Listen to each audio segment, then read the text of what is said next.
గత ప్రభుత్వ 5 ఏళ్ల పాలనలో పోలవరం ప్రాజెక్టు దిశను ప్రశ్నార్థకం చేసి ఆంధ్ర ప్రజలను తీవ్ర అన్యాయం చేసిన జగన్మోహన్ రెడ్డి నాయకత్వం పోలవరం ప్రాజెక్టుపై మాట్లాడే అర్హత కోల్పోయారని రాష్ట్ర జలవనరుల శాఖ మంత్రి నిమ్మల రామానాయుడు విమర్శించారు. కాకినాడ జిల్లాలో పర్యటించిన ఆయన పోలవరం ఎడమ కాలువ పనులు పరిశీలించారు. అన్నవరం, పంప, ఆరంపూడి, గౌరయ్య, కోనేరు, కుమ్మరిలోవ దగ్గర జరుగుతున్న ప్రధాన పనులను క్షేత్రస్థాయిలో పరిశీలించి పనులను వేగవంతం చేయాలని అధికారులను ఆదేశించారు. అనంతరం స్థానిక ఆర్ఎండ్బి గెస్ట్ హౌస్ లో మీడియాతో మాట్లాడుతూ గత 5 ఏళ్లలో వైసీపీ పాలనలో పోలవరం ఎడమ కాలువ కోసం ₹1 ఖర్చు చేయకుండా గాలికి వదిలేశారని ఆరోపించారు. కూటమి ప్రభుత్వం పోలవరం ప్రాజెక్టు నిర్మాణాన్ని ఒక యజ్ఞంలా తీసుకుని ముందుకు సాగుతుందన్నారు. ఉత్తరాంధ్ర ప్రజల ఆకాంక్షలకు అనుగుణంగా సాగు, తాగు, పారిశ్రామిక అవసరాలను తీర్చేందుకు గోదావరి జలాలు తరలించడానికి లెఫ్ట్ కెనాల్ పనులు వేగవంతం చేస్తున్నామన్నారు. రకంగా లెఫ్ట్ మెయిన్ కెనాల్ యొక్క ప్రాధాన్యతను గుర్తుపెట్టుకుని ఒక త్రాగునీరు అవసరాలకు, అదేవిధంగా స్టీల్ ప్లాంట్ అవసరాలకు, విశాఖ త్రాగునీటి అవసరానికి, అదేవిధంగా ఉత్తరాంధ్ర సుజల స్రవంతితో పాటుగా ఇక్కడ ఉన్నటువంటి పారిశ్రామిక అవసరాలను కూడా తీర్చేటువంటి విధంగా ఈ లెఫ్ట్ మెయిన్ కెనాల్ పనుల్ని ఇంత పురోగతిలో చంద్రబాబు నాయుడు గారు ముందుకు తీసుకెళ్తున్నారనే విషయాన్ని మీ ద్వారా ప్రజలందరికీ కూడా తెలియజేసుకుంటూ ఉన్నాం. చెప్పిన టైం బాండ్ ప్రకారం పోలవరం ప్రాజెక్టు పూర్తయ్యే అవకాశం ఉందా?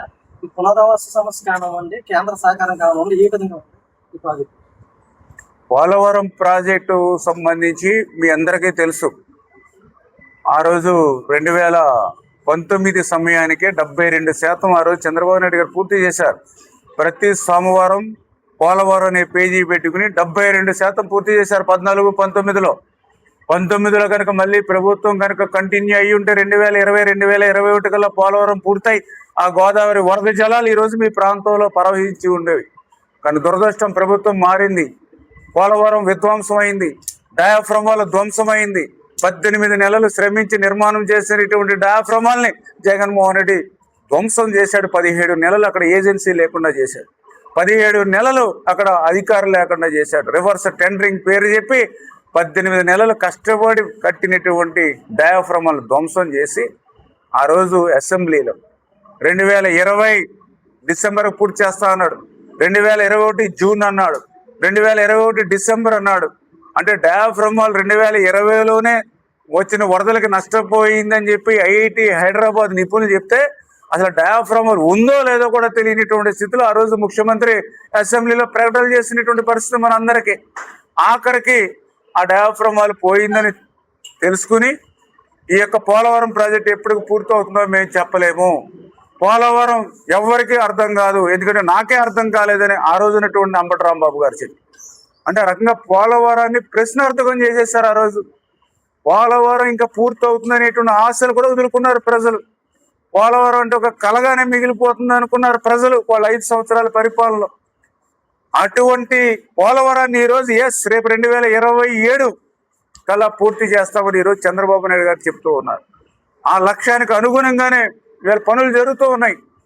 మేము వీళ్ళ ప్రెస్ ద్వారా మీకు మాటల ద్వారా చెప్పడం కాదు, చేతల ద్వారా చూపించాం. జగన్మోహన్ రెడ్డి డయాఫ్రమాల్ని ధ్వంసం చేస్తే మళ్ళీ కొత్త డయాఫ్రమాల్ని ఈ ప్రభుత్వం అధికారంలోకి వచ్చినటువంటి మొదటి 18 నెలల కాలంలోనే ఆ డయాఫ్రమాల్ పూర్తి చేస్తాం. మొన్ననే ఏప్రిల్ నెల 2వ తారీఖున ఆ డయాఫ్రమాల్ పూర్తి చేస్తాం, కొత్త డయాఫ్రమాల్.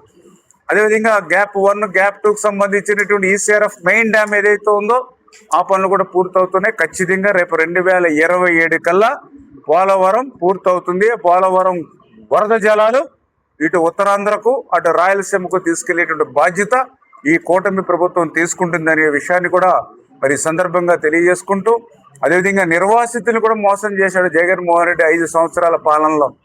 కేంద్రం ఇచ్చింది రీఎంబర్స్మెంట్, ఇప్పుడే మీరు అడిగారు కేంద్రం సాయం అని.